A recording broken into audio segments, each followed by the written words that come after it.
और अब बात जम्मू कश्मीर के पुंछ की कर ले तो यहां पर आतंकी हमले के बाद ऑपरेशन लगातार जारी है। इस हमले में 4 जवान शहीद हो गए हैं।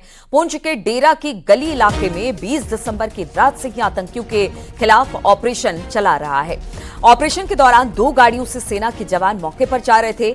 इसी दौरान आतंकियों ने घात लगाकर सेना की 2 गाड़ियों पर फायरिंग शुरू कर दी, जिसमें 4 जवान शहीद हो गए हैं। और अब भी सेना और आतंकियों की मुठभेड़ जारी है, क्योंकि आसपास के उस इलाके में कई आतंकियों के छिपे होने की बात सामने आ रही है।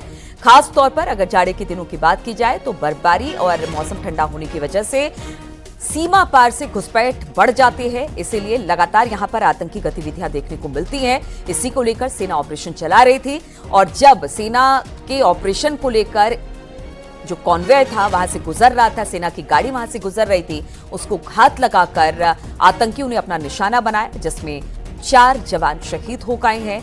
और बताया जा रहा है कि इस वक्त भी वहां पर मुठभेड़ जारी है। आसपास के पूरे एरिया को आर्मी ने घेर रखा है और वहां पर इस वक्त कोशिश की जा रही है कि उन आतंकियों को या तो मार गिराया जाए या धर दबोचा जाए।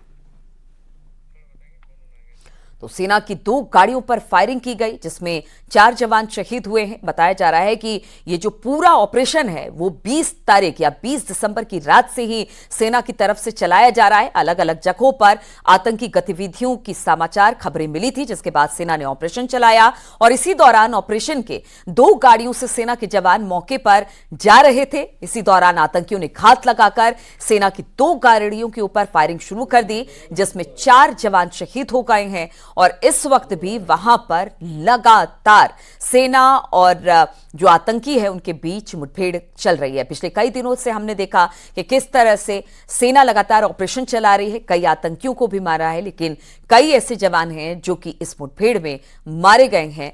भारतीय